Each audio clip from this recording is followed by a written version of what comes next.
My name is Aaron Lopresti. I've been a comic book artist, a commercial illustrator, and a writer for over 25 years, and this is my YouTube channel.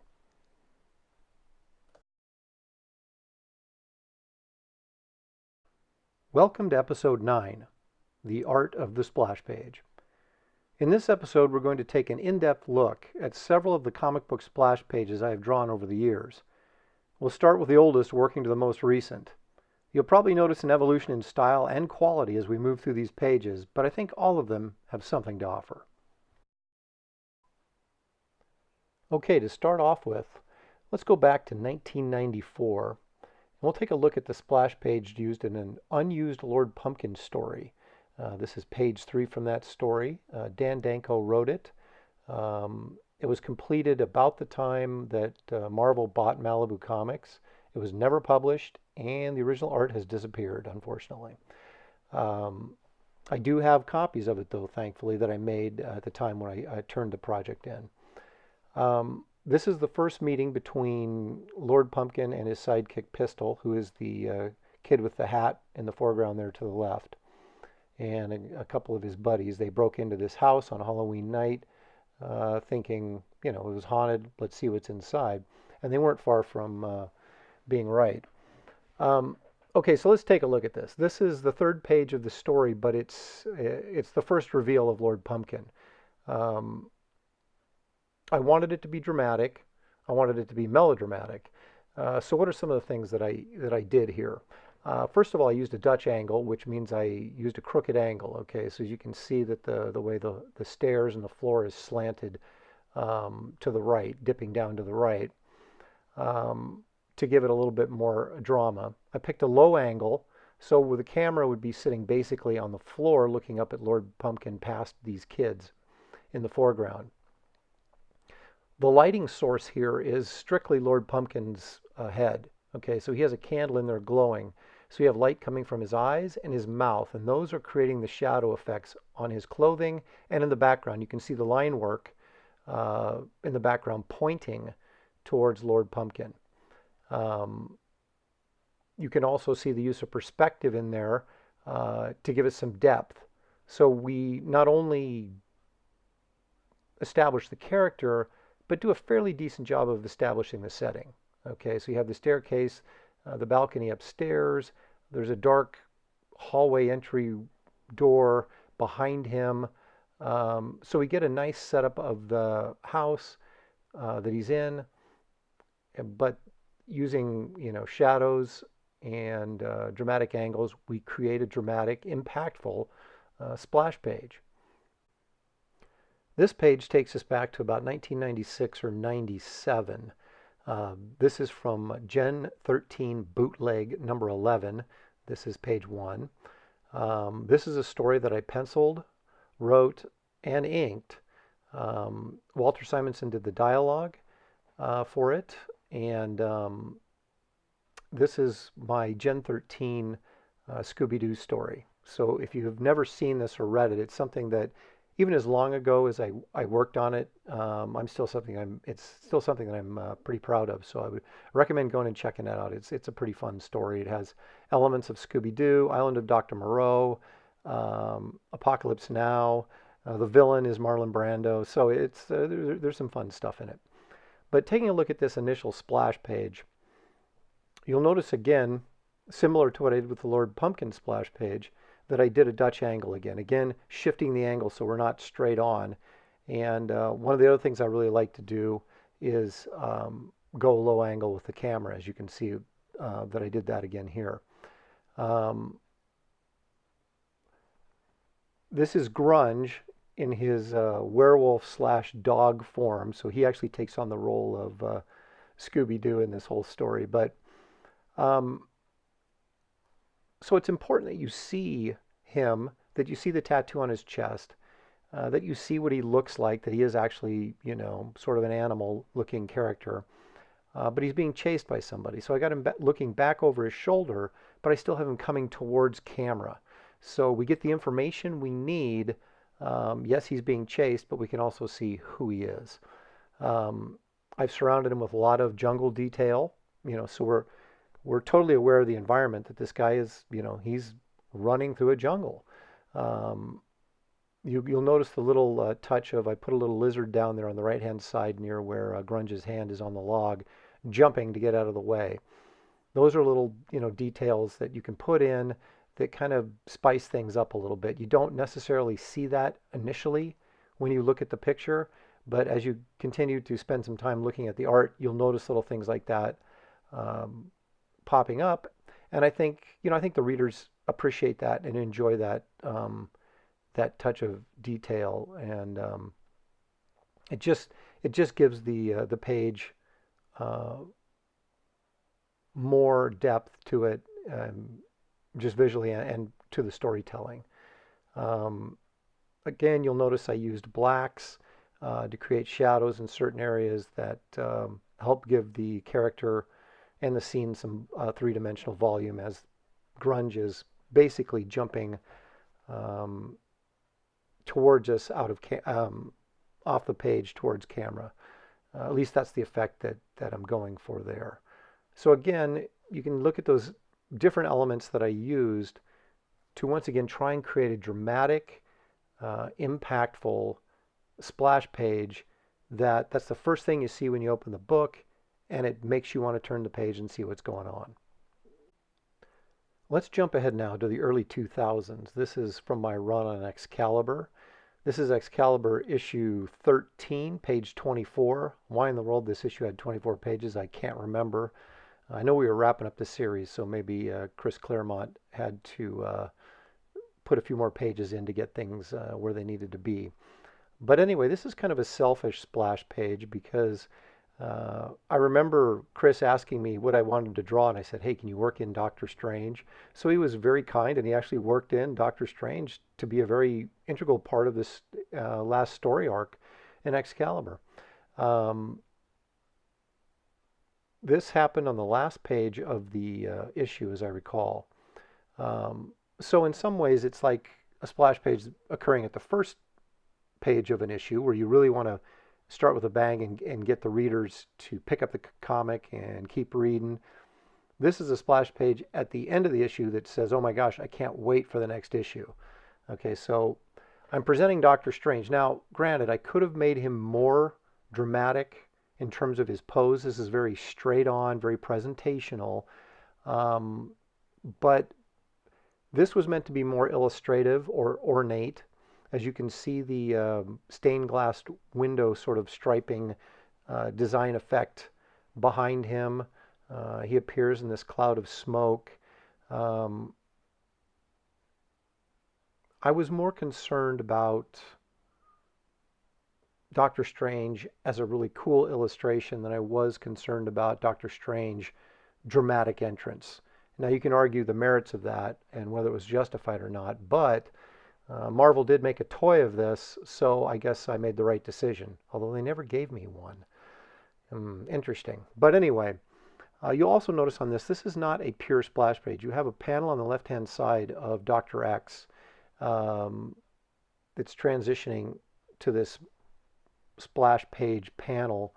Um, and really what we're doing here is we're presenting Professor X in his wheelchair, but as you can see, it seems like he's looking at where Doctor Strange appeared. So we're kind of getting the best of both worlds. We're getting Dr. X's reaction or face, and then we're getting what he sees, which is Doctor Strange, but instead of Doctor Strange turned and we're getting his back looking at Professor X, which would have happened if it had just been a single panel splash page, I'm able to go in and turn Doctor Strange so he's facing us. So now the reader gets to see Doctor Strange. So we become Professor X's point of view. And that was sort of my thinking as I set up the storytelling for this two-panel splash page. Again, it's more illustrative than dynamic, but I just think it has its own sense of dynamics in that it's Doctor Strange, it's cool. He still has his hand out. There's a little bit of perspective there with the big hand reaching out. So there is some drama there. But I think I was allowing the surprise of Doctor Strange actually appearing in this comic to kind of create the drama rather than picking a particular angle that I thought might make it more impactful. After my run on Excalibur, I did several projects for Marvel, one of which was a miniseries called Sentinel Squad. This is Sentinel Squad number 1, page 1. And as you can see, the Hulk's in it. And this is another interesting situation where the writer, John Layman, came to me and said, hey, what do you want to draw? And I said, hey, can we use the Hulk? And he did. So on this page, this is again, this kind of harkens back to what I was doing with the Gen 13 page. This is the opening page to the book, right? So you're opening it up. You want your reader to go, wow, this is really cool. I want to keep reading. What you don't want is a person to pick up the book, open it up and go, yeah, okay, this is boring, and put it back down and never get to page 2. So the script was essentially these sentinels were these giant sentinels that are being driven by humans inside these giant sentinel robots. They were the pilots of them, so to speak. And so they had these training sessions, and one of them involved the Hulk. Now this is a Hulk robot, as it turns out, but the reader doesn't know that. So the idea is the Hulk is trashing this town, and the Sentinels come in to save the town and defeat the Hulk. So my two elements that I'm dealing with here are the Hulk, obviously, and the Sentinels, which the book is really about. So I can't totally ignore them, but I really want to push the Hulk because that's the recognizable character. That's the character people want to see. So again, what I did here is I had everybody facing the camera, okay? Instead of the Hulk facing off against the Sentinel Squad, where you're inevitably going to get somebody's back, well, I want them both facing camera so the reader can see completely and clearly what's about to take place. So the idea is if the Hulk is trashing this town, well, maybe he's running towards us, you know, tearing up the city streets, tearing down buildings, whatever. So he's charging towards us. The Sentinel Squad is on his tail, chasing him down, or maybe they're just coming into the scene while he's rampaging and he's not completely aware that they're there yet. Now that makes perfect sense to me, and it's a perfect setup for the splash page, which then allows me to draw both of the important characters facing the camera. Again, you'll notice I used perspective here with the buildings and everything to give us a sense of depth. I didn't do a Dutch angle for a change on this one. This is pretty much straight on, but it's a little bit low angle, but it's not exactly straight on to the Hulk. It's a little bit low angle, and I don't have the Hulk running right at us. I have him just slightly running to the left of the page, or his right. So we're getting a little bit more motion. He'd be a little bit more static, I think, if he was coming straight at us. And that was another thing I wanted, that I had to think about. This is inked, by the way, by Norm Rapman, who did a terrific job. I like the little speckle, the whiteout he did on the shadow leg there of the Hulk, and little touches like that kind of create a sense of energy that, or more energy than was there initially in the pencils. But again, I think this is a good example of featuring a couple of characters that have equal importance to the series or the book that they're appearing in, and being able to show both of them in a way that is dynamic and interesting and gets the reader to turn the page, which is, of course, the ultimate goal. Let's stay with Sentinel Squad and move to issue 2, page 1. The writer, John Layman, again asked me in this situation what I wanted to draw, and I said, can you work in Galactus and the Silver Surfer? And John again accommodated me. This takes place, I think this scene takes place on like a holodeck, or it's some sort of holographic training thing that the Sentinel Squad went through. But anyway, I'm opening the book with a fight between one of the Sentinels and Galactus, right? So clearly I want to show both of these characters to the reader. I don't want to be looking over somebody's shoulder. So I figured the best way to solve that problem was having them in a fight scene. So you got built-in dynamics right there, but then have the Sentinel punching Galactus towards camera or towards the viewer so we can see both characters, okay? So you have Galactus, which everybody wants to see, and you have your Sentinel, which is the hero of the book. So both those elements are portrayed clearly in a dynamic form for the reader. Also notice that the background is some alien planet. You can see the 3 moons out there floating in the sky. So that's an element I think that also piques the reader's curiosity. Since the previous issue took place on Earth, they got to be asking themselves, how do we jump into a story right now that's in outer space and features Galactus? So you're really setting this up so that the reader will turn the page and see what's going on. Those are the kind of the elements that I was considering when I did the layout for this and finally decided on this image. I think again I think it's a strong image. I think it's a successful splash page in that it's dynamic and it makes the reader want to pick up the book and start reading the story. The most significant title I worked on at Marvel was Planet Hulk. So I think it's important that we take a look at that. This was written by Greg Pak. If you have not read this, you need to read it. It is the single most important Hulk story ever written, and probably the best. So it's in trade paperback, it's in hardcover, it's been collected all over the place. So if you have not read it, I really encourage you to take a read. This particular page was inked by Sandu Floria. I did several splash pages for this book. For my money, this is the most successful one, and that's why I kept it in my collection. This is the climactic battle between the Hulk and the Emperor. And I wasn't as concerned with background in terms of the storytelling. Okay, where exactly are we at, and those type of things. I wanted to get in close, and I wanted this page to have real visual impact. Sort of like when you turn the page before it and you open up to this, it just blows your hair back. And I think I captured some of that in this. You can see there's some motion lines there for the Hulk swing. You can see his hair's blowing back. The Emperor is caving under the force of the blow. In some ways, to me, it feels very kind of Kirby-esque in terms of its physical weight and impact that I was able to get in this drawing.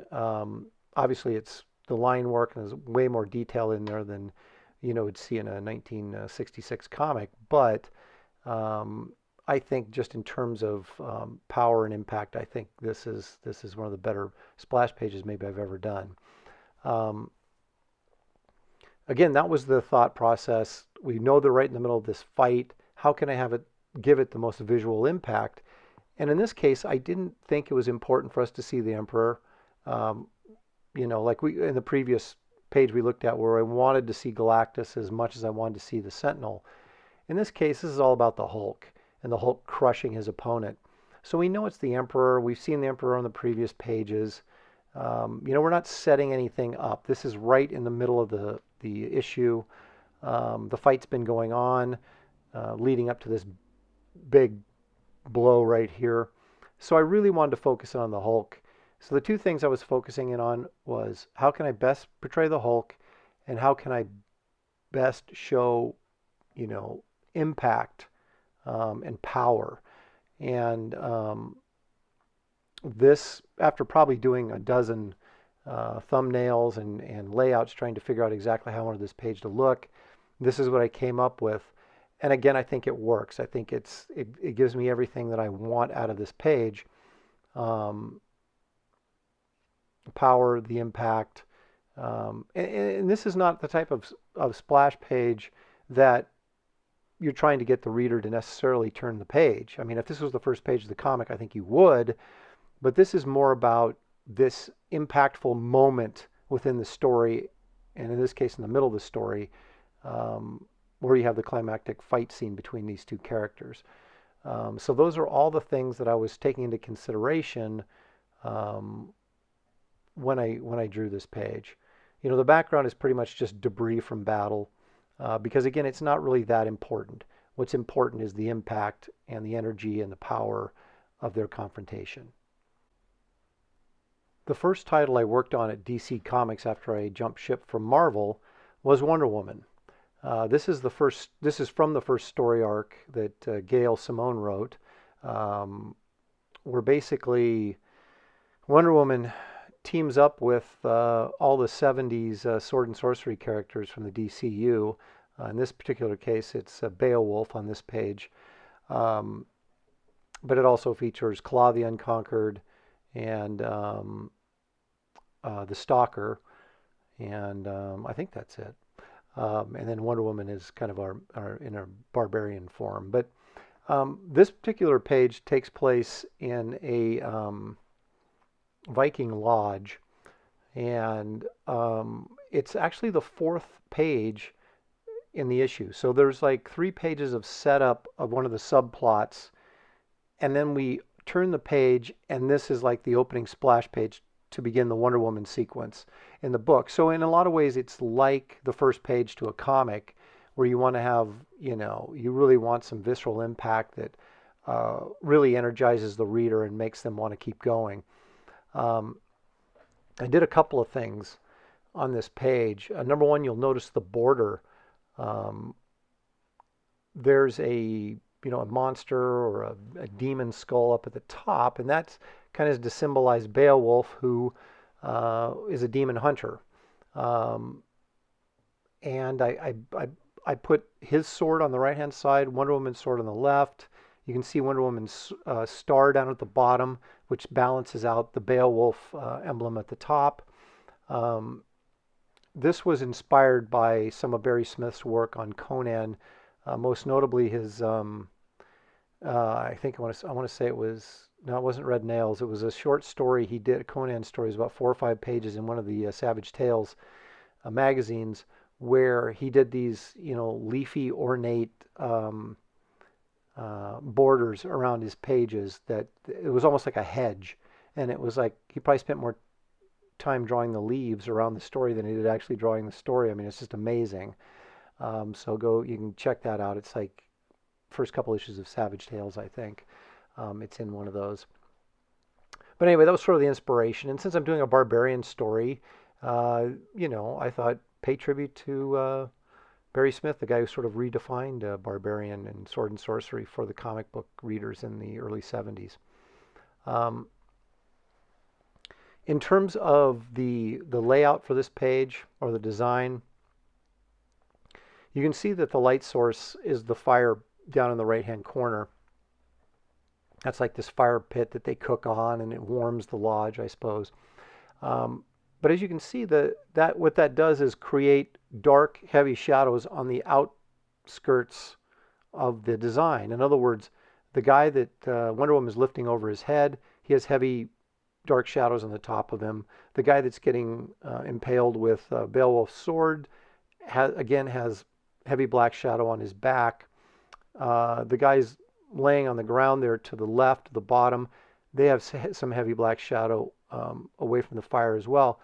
So what that does is that heavy black sort of creates a circle in there that sort of forces your eye to the middle of the composition, which is exactly where I want you to look. The first place you should be seeing, the first thing you should be seeing is Wonder Woman's face, and that's exactly where you go. And then Beowulf, and then you can you gather in what's going on around them as you continue to look at the page. But this to me is, I combined the elements of something dynamic. Again, this is a low angle shot kind of looking up at Wonder Woman. But it's also incredibly illustrative. Okay, so it's the best of both worlds for my money. I gave you something that would be dynamic in terms of a superhero comic, but I also gave you something with a lot of detail that you'd expect from a sword and sorcery comic. So again, I think this is a really successful page, which is obviously why it's on this video and why I kept it. But I think it combines all the elements that you're looking for, particular to this type of story. And again, I think that's important when you're deciding on how you're going to approach a splash page.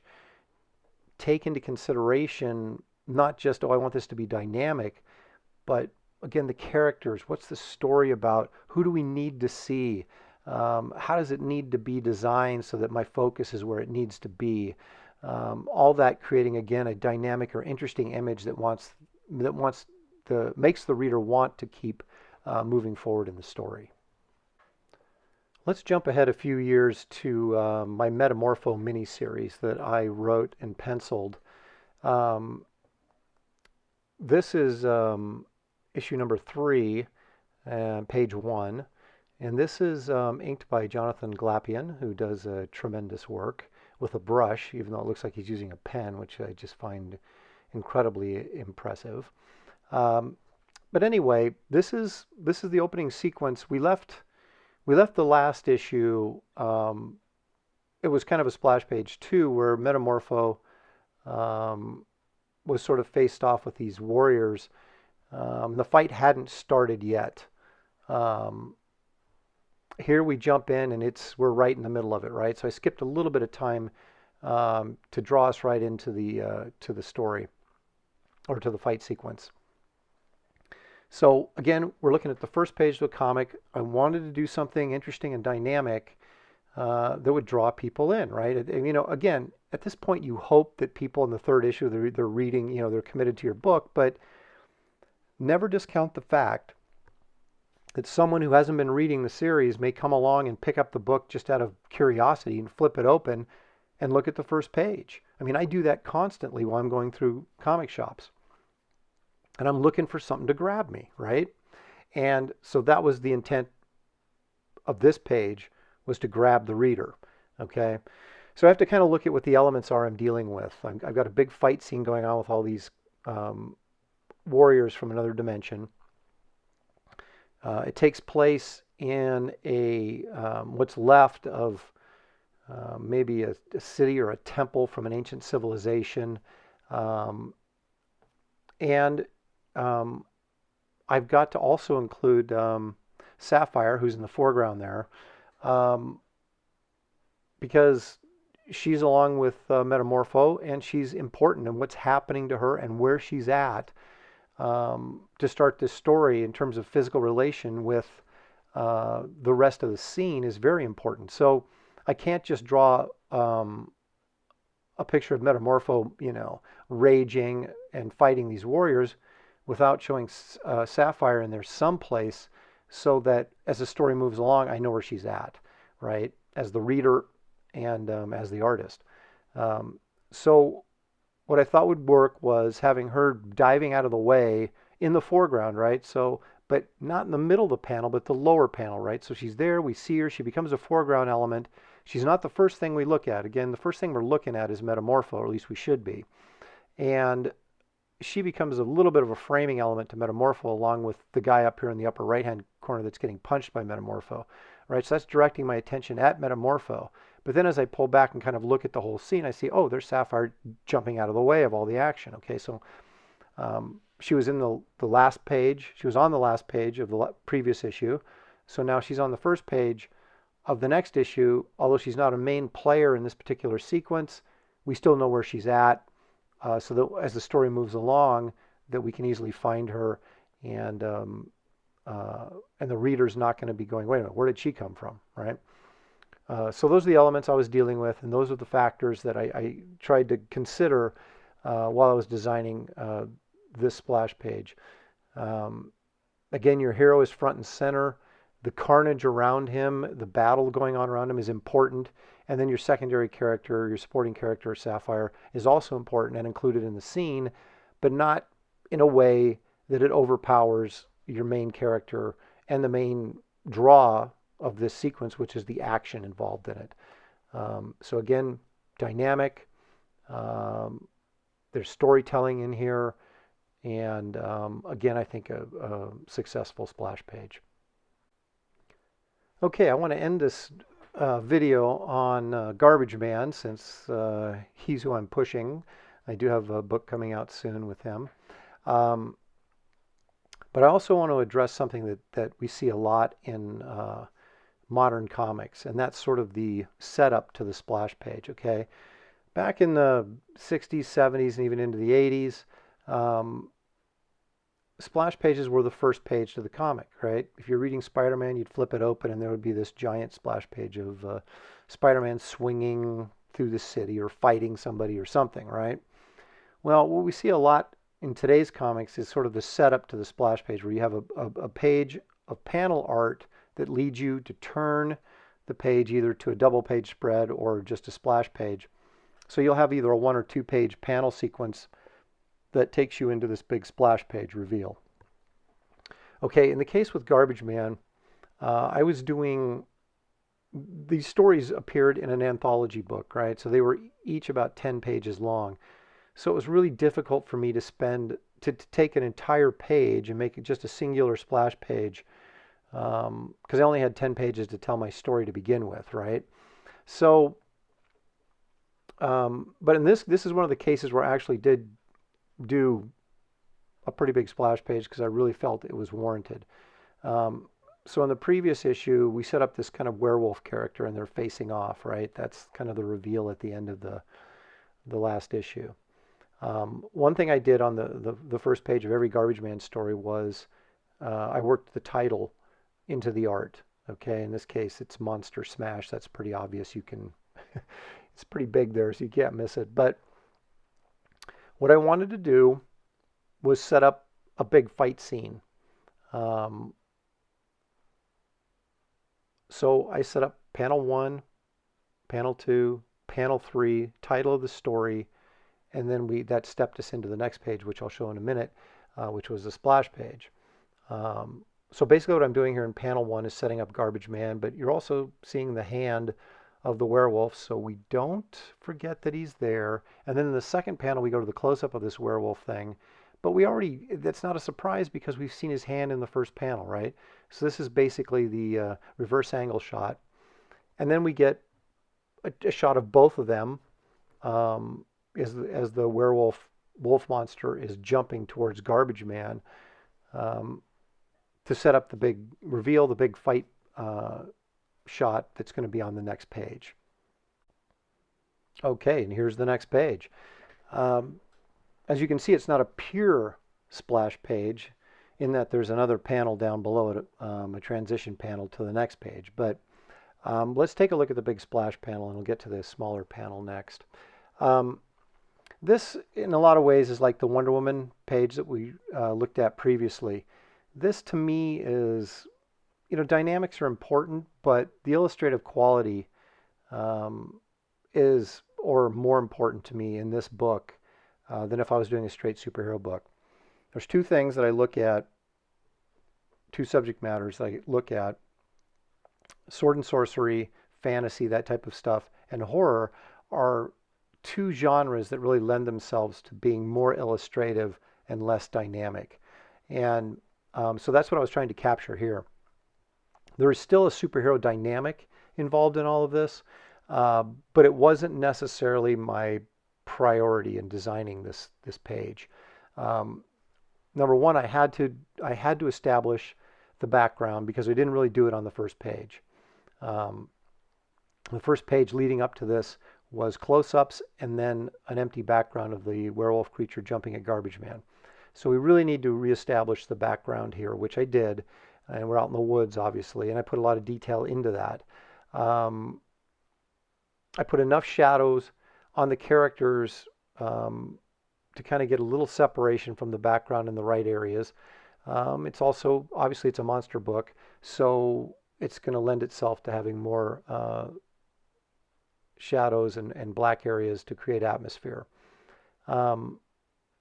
There is a sense of motion in it because they're on the hillside and it's angling down from left to right.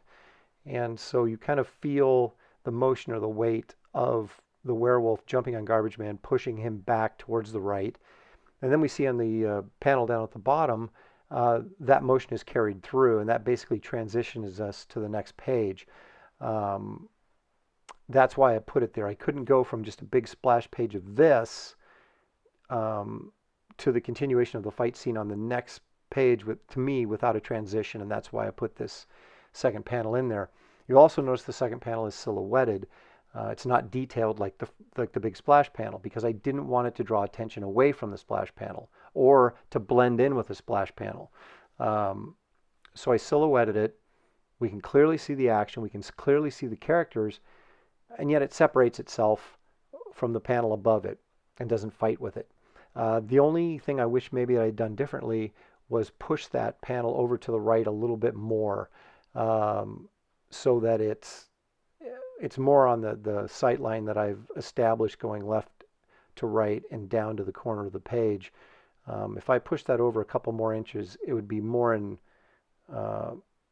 right in that eye line, and it would lead us off the page better. In fact, I can probably go in there and actually move that in Photoshop when I actually collect all these stories in the book that I'm doing.